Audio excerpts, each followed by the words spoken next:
Well, good morning, everyone. I'm back. I apologize for the internet issues. I'm hoping this works better.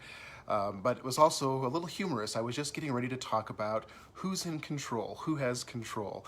So let me step back and start over. So good morning, everyone. Happy Monday. I hope your internet's working better than mine, apparently. So we just have to just keep moving forward, don't we? So I was talking a little bit about a podcast I listened to, and the individual sharing said the following. She said, "We don't imagine a future anymore. That's the new rule in our house. It makes us feel better. We don't imagine a future anymore." And I was just saying that makes me feel really sad. I think earlier in the pandemic, we all kind of understood that it was hard to make plans, right? What's going to happen? We don't know. But to make that a rule, to not make plans anymore, or to imagine anymore at all, I think that's a really sad place to get to. I can understand. And then I was thinking and just starting to reflect on an old proverb that says, people plan, God laughs. People plan, God laughs. And I think we can see some humor in that and see some things. You know, we may sit down with our tripod out at our table to get ready to record and the internet goes out. Or we might go for a drive and we get a flat tire. Or we're chugging along in life and all of a sudden a pandemic happens, right? So we get that and we understand that. But I think it gets down to the issue of control. Who has control? And the need to feel in control. I think one of the reasons we do plan is to try to control our environment, control our conditions, control what's happening to us.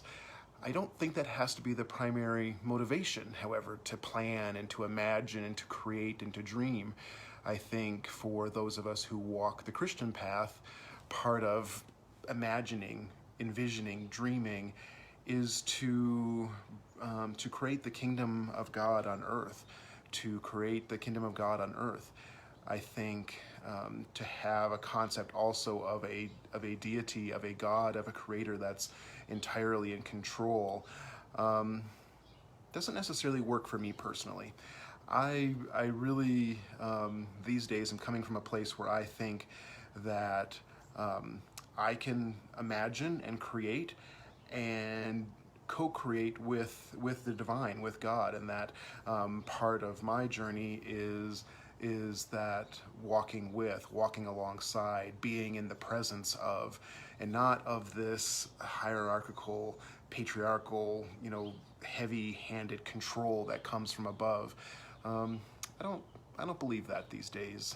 There probably was a point in my spiritual life that I did believe that. I think there was, but I'm not there anymore. So in any event, this all gets me to a point that I've made before in these videos is, what do we want our future to look like? What are we willing to let go of in order to make space for something else? How are we walking boldly, in many cases, into the future? What are we imagining? What are we creating?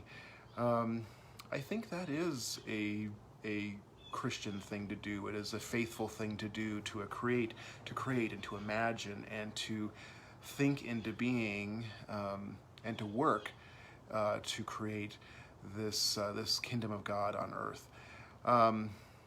Just curious, I guess the question I have then is, what am I imagining? What are you imagining? What are we imagining? We continue to talk about the next steps for our faith community.